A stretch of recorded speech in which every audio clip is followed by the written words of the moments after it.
सवाल लाइव में आपका स्वागत है। मैं राजेंद्र सोनी आपके सामने एक बार फिर हाजिर हूं देश और दुनिया की नई नई खबरों का पिटारा लेकर।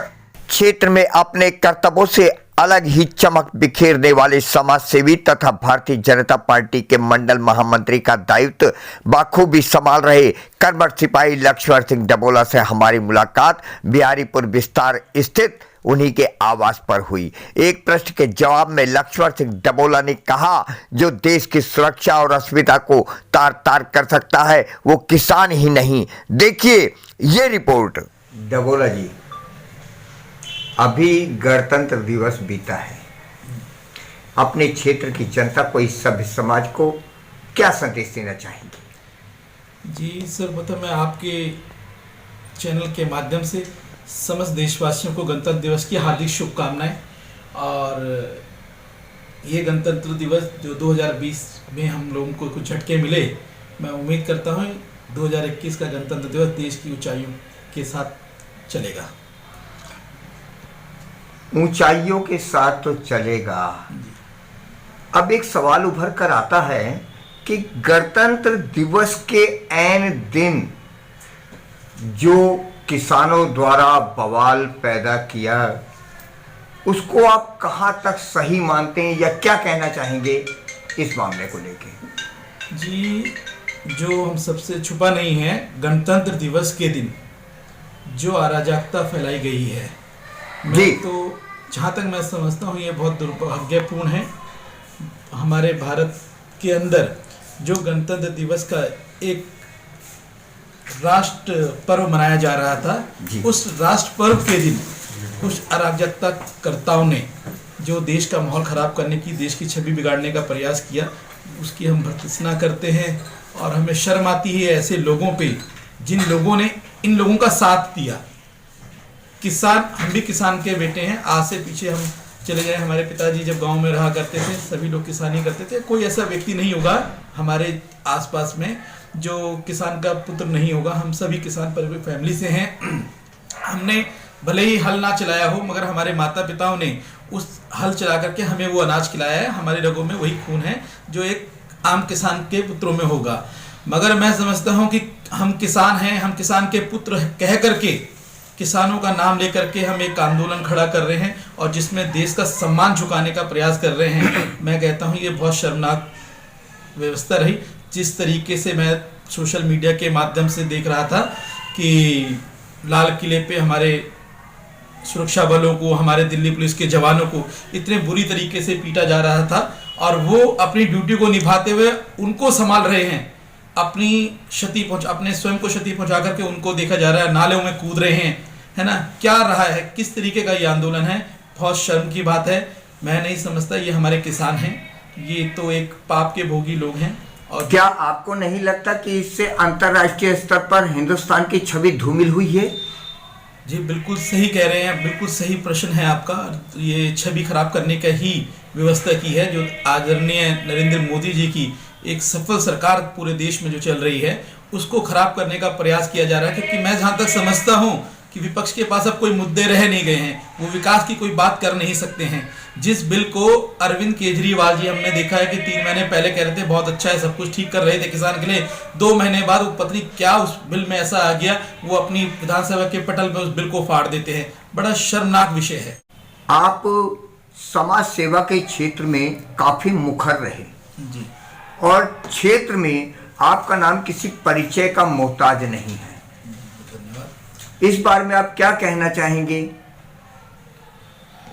जी देखो, ऐसा नहीं है, परिचय का मोहताज नहीं है। परिचय तो आप लोगों के आशीर्वाद से, आप लोगों का प्यार है मेरे पास सभी का, जिससे मेरा परिचय बना ही रहता है। आप लोगों के बीच में मेरे को आशीर्वाद मिलता है तो मैं सभी के सामने रहता हूँ। और समाज सेवा, इतना बड़ा समाज सेवक नहीं हूँ, जितना भी छोटा मोटा मुझसे प्रयास होता है अपने लोगों के बीच में जाके कोई काम करना है, समाज में किसी पिछड़े लोगों के साथ खड़े होने का प्रयास करना है। और मैं अपने आप को सौभाग्यशाली समझता हूँ कि मुझे किसी रूप में कहीं ना कहीं सेवा करने का मौका मिलता है। मैं उसमें खरा उतरने का प्रयास करता हूँ। जो मेरी क्षमता से बाहर होता है उसके लिए हमारे आदरणीय मोहन सिंह बिष्ट जी हमारा साथ देते हैं, चाहे वो गलियों को बनवाने का काम हो, चाहे वो नालियों का काम हो। जहाँ पर भी हमने उनके आगे बात रखते हैं तो आदरणीय मोहन सिंह बिष्ट जी का हमेशा आशीर्वाद मिलता है। उन्हीं के आशीर्वाद से हमारा नाम चलता है, जिससे आप कह रहे हो कि हम समाज सेवी बने। आप भारतीय जनता पार्टी को सपोर्ट करते हैं? जी बिल्कुल सपोर्ट नहीं, मैं भारतीय जनता पार्टी का सिपाही हूँ और इस योजना में मैं सादतपुर मंडल से भारतीय जनता पार्टी का नेतृत्व कर रहा हूँ। मैं महामंत्री हूँ उसका पार्टी का। आपने भारतीय जनता पार्टी को ही क्यों चुना, जबकि और भी पार्टियां आपकी तरफ जो है इशारा कर रही थीं, आपको हाथों हाथ ले बैठती? जी सर्वप्रथम हम राजनीतिक क्षेत्र में जरूर होंगे, मगर मैं अपने आप को एक स्वयं सेवक समझता हूँ। मैं स्वयं सेवक रहा हूँ और हमेशा रहूँगा। मैं उस पार्टी का सिपाही हूँ जो विश्व की सबसे बड़ी पार्टी है। जी जी। ये पार्टी एक राष्ट्रीय विचारधारा की पार्टी है जो हर समाज हर वर्ग को जोड़ करके साथ में चलती है ना। मेरा पर्सनली ये एक्सपीरियंस निकल करके आया, जो भारतीय जनता पार्टी सबका साथ सबका विकास का मूल मंत्र लेकर के चल रही है। संगठन में ही शक्ति का जो हमारे को बताया जाता है, मैं उस रूप में उस विचारधारा से भारतीय जनता पार्टी के साथ जुड़ा हूं और उसका एक बहुत मजबूत सिपाही बन करके निकलूंगा। मेरे लिए पूरा अभी राम मंदिर का मुद्दा चल रहा है। जी जी जी। मंदिर निर्माण की प्रक्रिया के अंदर है जी। और जगह जगह टोलियों के रूप में लोग चंदा इकट्ठा कर रहे हैं जी। क्या कहना चाहेंगे? जी सर्वप्रथम मैं पूरे देशवासियों को श्री राम प्रभु के मंदिर के निर्माण में जो माहौल बना है, मंदिर निर्माण के लिए सब लोग अग्रसर हो रहे हैं, उन सभी को दिल की बहुत गहराइयों से बहुत बहुत धन्यवाद और अभिनंदन करता हूं इस विषय का कि मैं भी उस टोली का एक सदस्य बना।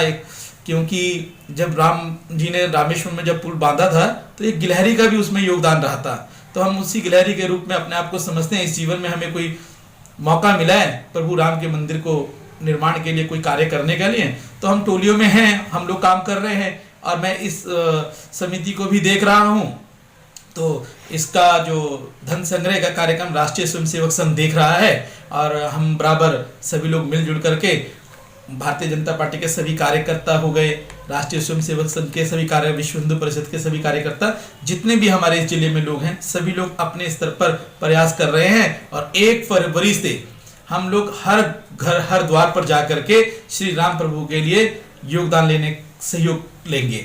और मैं सभी से इसी आपके चैनल के माध्यम से प्रार्थना करता हूं कि जब भी स्वयंसेवक आपके घर 1 तारीख के बाद आने वाले हैं, आप किसी ना किसी रूप में, जिस कोई दबाव नहीं है, बहुत न्यूट्रल सा 10 रुपए जो जिस लायक हो, 1000 रुपए, जो जिसकी श्रद्धा हो, प्रभु राम के चरणों में अर्पण करें। और राष्ट्रीय स्वयंसेवक संघ इन आपकी इस सहयोग राशि को प्रभु राम के मंदिर तक ले जाएगा, ये निश्चित है। जगह जगह आप रैलियां, जगह जगह हिंदुत्व की बयार और जगह जगह आप ये जो कार्यक्रम अर्जित कर रहे हैं जी जी। तो इनके पीछे क्या जो मैं भविष्य का 2022 देख रहा हूं, क्या आपकी निगाह भी वही 2022 पर है क्या? नहीं, मेरी निगाहें 2022 का विषय तय नहीं करती हैं। ये तो पार्टी की विचारधारा है, पार्टी का जैसा आशीर्वाद जिन लोगों को मिलेगा हम उसके लिए काम करेंगे। मैं फिर एक बार दोहरा रहा हूँ, मैं भारतीय जनता पार्टी का एक सिपाही के रूप में काम करने के लिए आगे आया हूँ और किसी भी कीमत में मैं रुकने वाला व्यक्ति नहीं हूँ। भारतीय जनता पार्टी के लिए हमेशा जब काम करता रहूँ। पार्टी भी उसी को टिकट देती है जिसमें भरोसा होता है जी। ये अगर पार्टी ने आपको टिकट दिया तो आपका क्या फैसला होगा?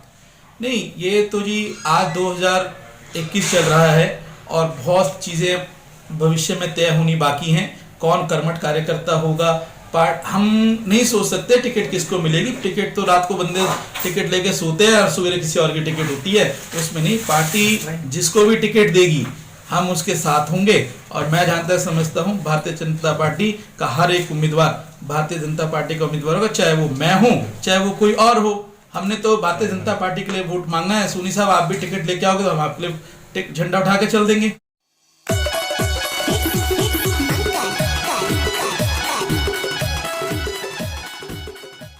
जाते जाते सब्सक्राइब करना ना भूलिए, आपके अपने चैनल को एक प्यारे से लाइक के साथ।